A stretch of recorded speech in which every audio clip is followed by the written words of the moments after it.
This rugby preview is brought to you by Specsavers. 2 derbies tomorrow. Garen, why don't you take us through your prediction for the first one? First game kicks off at 5:05. It's the Stormers at Newlands up against the Bulls. Big game. Actually, looking at the log, it is possible for the Stormers to still finish ahead of the Bulls, but a lot will have to go right for them to do that. They actually have to deny the Bulls a bonus point, pick up a bonus point of their own, and then still beat the Sharks next weekend. So unlikely, but it's basically second and third on the South African Conference up against each other. The Stormers have welcomed back a couple of players from injury, taken advantage of this 4-week break for some injuries to heal. We've got Gio Aplon back, Jean de Jong back, amongst others.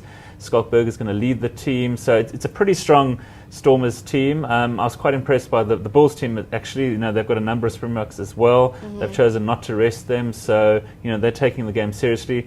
There is an outside chance that the Bulls can still make the playoffs, but it's very, very remote. I think Rob did a calculation. They need 9 of the remaining matches to go their way to have any chance, and then they still have to score victories and pick up bonus points themselves. So unlikely to happen, but in South African derbies anything goes. Looking at the weather forecast, it's going to bucket down on Friday evening. Rain predicted for Saturday as well. It's going to be bitterly cold, less than 10 degrees. I'm not sure if the Bulls will really like that cold weather.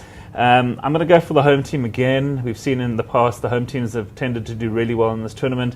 Stormers to win by 4. All right, Garen's on a home team streak. Rob, are you going to join him? No, I'm on an away team streak. I think I've just a tight one to call, very tough game to call, and the Stormers certainly have a real puncher's chance in the game. Obviously, I mean they have been playing a little bit better in recent weeks, giving their supporters a little bit of hope. Looks like there's going to be a good gate, despite the fact that the weather looks really inclement, especially overnight before the game. I think by the time we get to kickoff, it looks as though it might be relatively dry, but there will have been plenty of overnight rain. So I think we're looking at a potential mud bath, if the field hasn't drained as well as people would have liked, which means that it becomes a little bit of a lottery, probably a bit of an arm wrestle up front.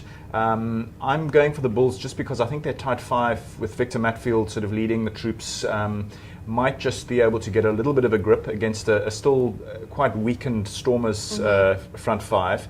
Having said that, if the Stormers front 5, matches up or even eclipses the Bulls in the tight phases, then it brings the Stormers loose forwards into the game. Because I think Garen will agree with me that the Stormers loose trio looks rather more balanced than the Bulls one. The Bulls one is quite powerful, but quite upright, not so good at going in on the deck. And I think the battle on the deck could be quite pivotal in what might be a tight game that may not involve much running rugby if the conditions don't allow for it.